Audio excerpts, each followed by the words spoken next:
صدق اللہ العظیم وقال النبی صلی اللہ علیہ وسلم يدخل الجنة 70,000 من امتی بغیر حساب هم الذين لا يسترقون ولا يتطيرون وعلى ربهم يتوكلون او كما قال علیہ الصلوۃ والسلام۔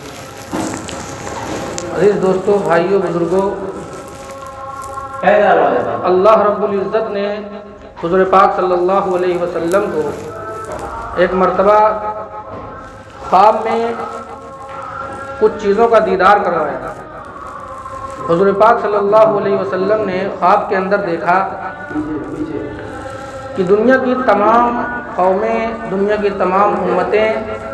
آپ صلی اللہ علیہ وسلم کے سامنے پیش کی جا رہی ہیں۔ تو کچھ نبی ایسے تھے جن کے امتیوں کی تعداد بہت تھوڑی تھی، کچھ نبی ایسے تھے جن کی امتیوں کی تعداد بالکل بھی نہیں تھی، یعنی ایسی بھی امتیں آئیں، ایسے بھی نبی آئے کہ جن کو ماننے والا ایک فرد بھی نہیں تھا۔ وہ اپنی تبلیغ کرتے رہے، اپنی دعوت دیتے رہے اور چلے گئے، لیکن ان کی ماننے والا ایک شخص بھی نہیں تھا۔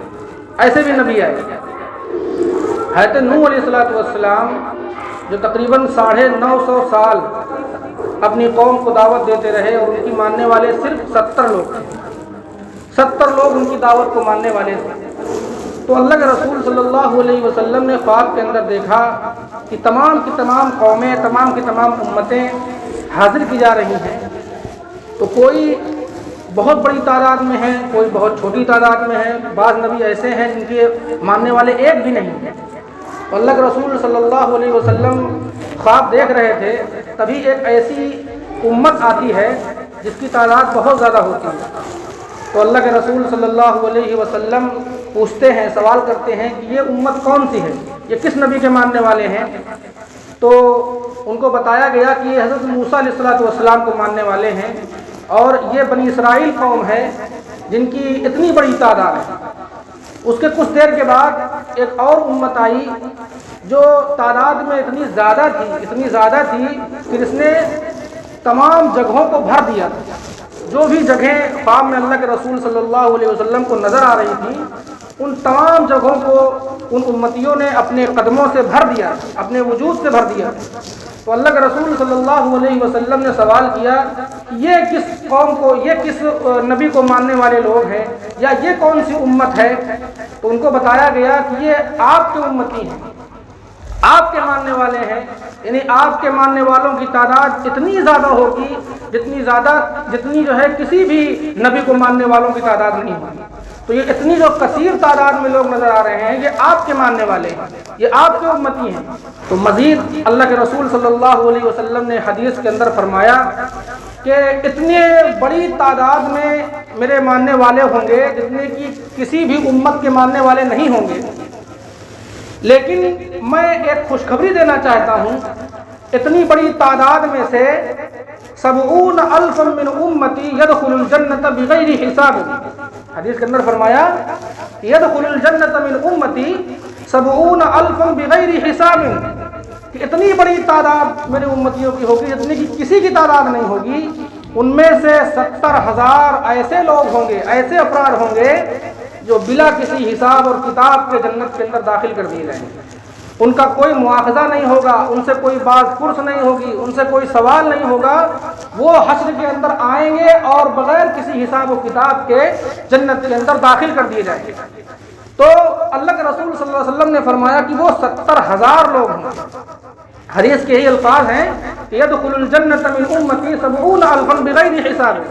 کہ 70,000 لوگ میرے امت میں سے بغیر کسی حساب و کتاب کے جنت میں داخل کر دیے جائیں گے۔ تو سب سے پہلی بات میں ان کی تشریح بتاؤں، اس سے پہلے ایک بات آپ کے سامنے بتا دینا بہت ضروری ہے کہ یہاں پر جو تعداد کا ذکر آتا ہے، آپ نے پہلے بھی سنا ہوگا کہ 70 حوریں ملیں گی، یا تعداد بتائی جاتی ہے۔ یہاں پر جیسے کہا گیا کہ 70,000 لوگ جنت میں داخل ہوں گے، تو سب سے پہلی بات تو یہ ہے کہ اس کا مطلب ہوتا ہے کثرت کو بیان کرنا، یعنی اس سے مراد یہ نہیں ہوتا کہ کوئی متعین یا کوئی فکس تعداد بتائی جا رہی ہے کہ 70,000 ہی لوگ جو ہے اگر جو ہے میری امت میں 70,000 ہی لوگ جنت میں داخل ہوں گے، کوئی متعین تعداد نہیں ہے۔ جیسے کہ ہم اپنی زبان میں بولتے ہیں کہ وہاں لاکھوں لوگ گئے، وہاں ہزاروں سینکڑوں لوگ گئے، تو اس کا مطلب یہ نہیں ہوتا کہ کوئی گنتی فکس ہے یا متعین ہے۔ ویسے ہی عربی میں یہ اصطلاح استعمال ہوتی ہے کہ 70 لوگ یا ہزاروں لوگ یا ایسے ہی جو عبارتیں یا اصطلاحیں استعمال ہوتی ہیں اس کا یہی مطلب ہوتا ہے۔ تو کہنے کا مطلب یہ ہے کہ جو بشارت اس حدیث کے اندر دی گئی ہے، اگر اس حدیث پر پہلے آدم علیہ السلام سے لے کر آخری امتی تک اگر سب لوگوں نے اس بشارت پر عمل کر لیا، ان احکام پر عمل کر لیا، تو سب کے سب جنت میں داخل ہو جائیں گے بلا کسی حساب و کتاب۔ ایسا نہیں کہ 70 ہی لوگ داخل ہوں گے، 70,000 لوگ داخل ہوں گے۔ اگر سبھی لوگوں نے اس بشارت پر عمل کر لیا، اس پیغام پہ عمل کر لیا، تو ساری کی ساری امت بلا کسی حساب و کتاب کے جنت کے اندر داخل ہو جائے گی۔ اور ایک اور بات بھی ہے کہ اگر آدم علیہ السلام سے لے کر اور آخری امتی تک اگر کسی نے اس حدیث پر عمل نہیں کیا، یا جو بھی اللہ کے رسول صلی اللہ علیہ وسلم کے احکام کو ماننے کے مکلف ہیں ان میں سے کسی نے عمل نہیں کیا، تو کوئی بھی جنت میں نہیں جائے گا۔ کہ ضروری نہیں کہ 70,000 لوگ جائیں گے ہی جائیں گے، اگر 70,000 سے زیادہ لوگوں نے عمل کر لیا تو وہ بھی جائیں گے، لیکن اگر 70,000 سے کم یا ایک نے بھی عمل نہیں کیا تو کوئی نہیں جائے گا۔ تو کہنے کا مطلب یہ ہے یہاں پہ جو تعداد بیان کی جا رہی ہے اس سے مراد کثرت ہے، یعنی جتنے لوگ بھی ایک بہت بڑی تعداد ہوگی جو ان باتوں پر عمل کرے گی اور اس کے نتیجے میں وہ بلا کسی حساب اور کتاب کے جنت میں داخل کر دیے جائیں گے۔ صحابہ نے پوچھا کہ وہ کون لوگ ہوں گے جو بلا کسی حساب و کتاب کے جنت میں داخل کر دیے جائیں گے؟ تو اللہ کے رسول صلی اللہ علیہ وسلم نے اس کو بیان فرمایا، غور سے سننے کی بات ہے، اس کو بیان فرمایا کہ هم الذین لا یسترقون، سب سے پہلے لوگ وہ ہوں گے جو جھاڑ پھونک کے پیچھے نہیں پڑتے۔ هم الذین لا یسترقون، اللہ کے رسول صلی اللہ علیہ وسلم کے الفاظ ہیں، هم الذین لا یسترقون، سب سے پہلے لوگ وہ ہوں گے جو جھاڑ پھونک اور دعا تعویذ کے چکر میں نہیں پڑتے۔ اور دوسرا فرمایا وہ لوگ ہوں گے ولا یتطیرون، دوسرے وہ لوگ ہوں گے جو نحوست یا بدفعلی نہیں لیتے ہیں،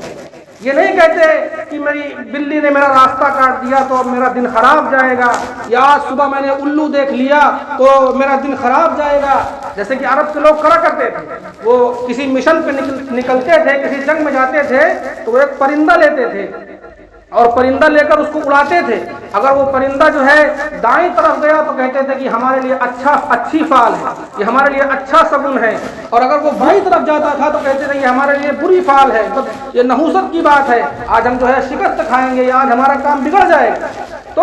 اس طرح کی چیزیں اسلام نے قطعی طور پر منع کی ہیں کہ بدشگنی لینا، بدفعلی لینا، کہ بلی نے راستہ کاٹ دیا، ہم نے کوا دیکھ لیا، آج یہ چیز بلی بول رہی ہے اور بلی رو رہی ہے اور کبوتر پالی جا رہی ہیں، یہ سب چیزیں اسلام نے بالکل قطعی طور پہ منع کی ہیں کہ کسی طرح سے بھی کوئی نحوست والی بات نہیں۔ اگر کوئی بھی اس طرح کا عقیدہ رکھتا ہے تو وہ اس بشارت سے خالی ہے کہ جو اللہ کے رسول صلی اللہ علیہ وسلم نے فرمایا کہ جو لوگ ان چیزوں میں نہیں پڑیں گے وہ 70,000 کی تعداد ہوگی جو بغیر کسی حساب و کتاب کے جنت میں داخل کر دیے جائیں گے۔ ان میں سے ایک وہ ہوں گے جو بدفعلی نہیں لیتے ہوں گے، جو نحوست کے منحوسیت کے چکر میں نہیں پڑتے ہوں گے، اور تیسری جماعت وہ ہوگی وَعَلَىٰ رَبِّهِمْ يَتَوَكَّلُونَ، جو صرف اور صرف اپنے رب پہ بھروسہ کرتے ہیں، درگاہوں پہ نہیں جاتے ہیں، قبروں کی پوجا نہیں کرتے ہیں، چڑھاووں کے چکر میں نہیں پڑتے ہیں، وہ صرف اللہ سے مانگتے ہیں۔ جب ان کو کوئی مصیبت پڑتی ہے، جب ان کو کوئی ضرورت پڑتی ہے تو صرف اور صرف اللہ سے مانگتے ہیں۔ یہ درگاہوں پہ جانا، یہ چادریں چڑھانا، یہ اللہ تبارک و تعالیٰ کے علاوہ کسی اور سے مدد چاہنا، یہ شرک ہے، اور شرک سب سے بڑا گناہ ہے جس کی کبھی بھی معافی نہیں۔ اتنا بڑا گناہ ہے کہ اگر اس کے توبہ کے بغیر آپ وفات پا جاتے ہیں تو بخشش نہیں ہوگی۔ اللہ تبارک و تعالیٰ نے فرمایا کہ شرک کو کبھی بھی معاف نہیں کر سکتا، دنیا کے تمام گناہ کو معاف کر دوں گا لیکن شرک نہ معاف نہیں کروں گا۔ اللہ کے رسول صلی اللہ علیہ وسلم نے جو 3 قسم کے افراد بیان فرمائے، کہ یہ تین قسم کے لوگ اگر صحیح طور پر اس بات پر عمل کرنے والے ہوں گے تو یہ بلا کسی حساب و کتاب کی جنت میں داخل کر دیے جائیں گے۔ پہلے وہ لوگ ہوں گے جو جھاڑ پھونک اور دعا تعویذ اور کنڈوں کے پیچھے نہیں پڑتے ہیں، دوسرے وہ لوگ ہوں گے جو نحوست اور بدفعلی کے پیچھے نہیں پڑتے ہیں، اور تیسرے وہ لوگ ہوں گے جو اللہ پر کلی طور پر بھروسہ کرتے ہیں، ہر چیز اللہ سے مانگتے ہیں، ہر چیز اللہ سے سوال کرتے ہیں، کسی اور کا سہارا نہیں لیتے۔ تو یہاں پر جو تعویذ گنڈوں کی بات ہے اس کے تعلق سے تھوڑی تشریح کر دینا ضروری ہے۔ اس میں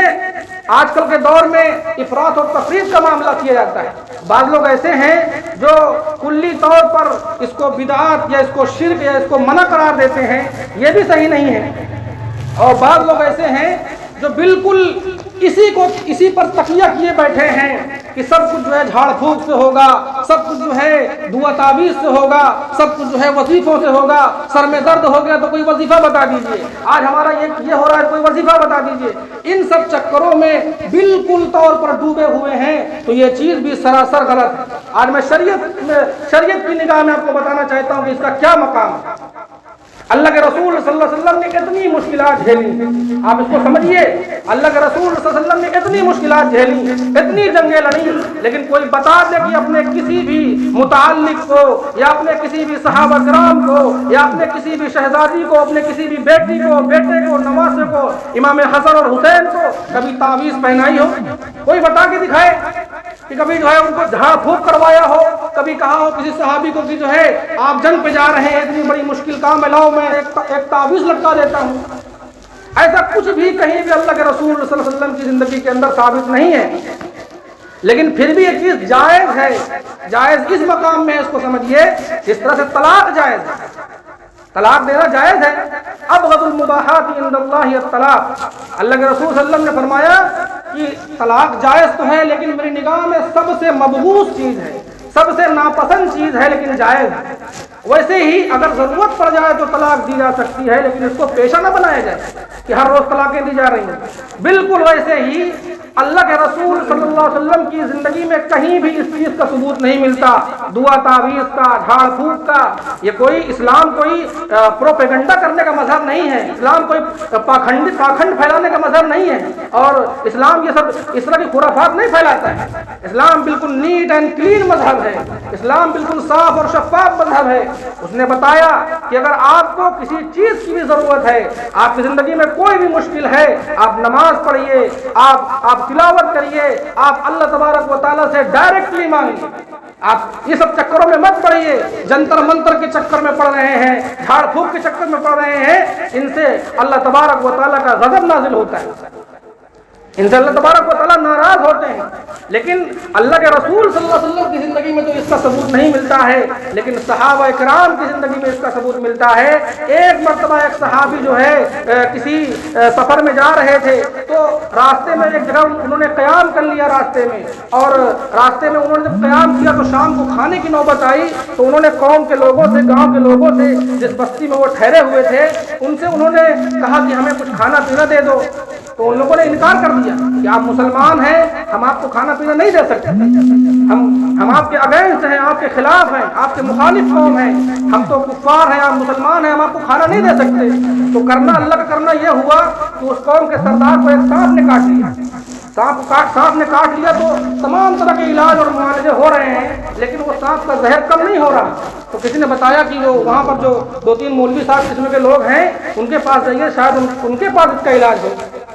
تو جب وہ لوگ وہاں گئے تو انہوں نے کہا کہ ہاں میں اس کو ٹھیک کر سکتا ہوں۔ تو جب ان کو لایا گیا تو انہوں نے سورہ فاتحہ پڑھی، سورہ فاتحہ پڑھتے رہے اور اس سانپ کے کاٹنے کی جگہ کو پھیلاتے رہے، تو اس طرح کرتے کرتے ان کا جو زہر تھا وہ زہر کا اثر ختم ہو گیا۔ تو وہ بادشاہ اتنا خوش ہوا کہ خوش ہونے کے نتیجے میں ان کو انعام کے طور پر کچھ بکریاں دے دی۔ تو جب وہ صحابی تھے وہ بکری لے کر آئے تو انہوں نے یہ نہیں کہا کہ فوراً اس کو کھانا شروع کر دیں، اس پر خوشی جتانا شروع کر دیں، کہا کہ اللہ کے رسول سے پوچھیں گے کہ یہ لینا جائز ہے کہ نہیں جائز۔ تو اللہ کے رسول صلی اللہ علیہ وسلم کے پاس آئے تو اللہ کے رسول صلی اللہ علیہ وسلم نے فرمایا کہ تم اس کو کھا سکتے ہو، لیکن ذرا یہ بتاؤ کہ تم نے کیسے یہ سمجھ لیا کہ سورہ فاتحہ میں اس چیز کا، اس جھاڑ پھونک کا اثر ہے؟ تو انہوں نے کہا کہ اللہ کے رسول ہم دیکھتے ہیں کہ کچھ گمراہ قسم کے لوگ یہ پاکھنڈ کرتے ہیں، یہ جو ہے جنتر منتر کرتے ہیں، پتہ نہیں کیا مشرکانہ کلمات پڑھتے ہیں، جب اس میں اثر ہو جاتا ہے، جب یہ اس طرح سے ڈھونگ کر کے اثر کر لیتے ہیں تو ہم جو ہے ہم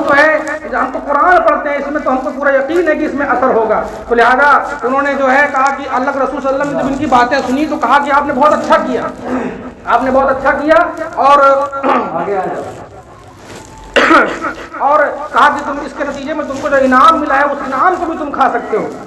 تو بس کہنے کا مطلب یہ ہے کہ یہی ایک حدیث ہے، ایک واقعہ ہے جو اس چیز کی دلیل ہے، ایک جواز کی دلیل ہے، ورنہ پورے اسلام میں کہیں بھی تعویذ کا، وہ جھاڑ پھونک کا اور ان تمام خرافات کی کوئی جگہ نہیں ہے۔ بس یہ ایک دلیل ہے کہ جواز بتاتی ہے کہ اگر کسی کو ضرورت ہو تو آپ طور ضرورت کے اس کو کر سکتے ہیں، اس کو مشغلہ نہ بنائے جائے۔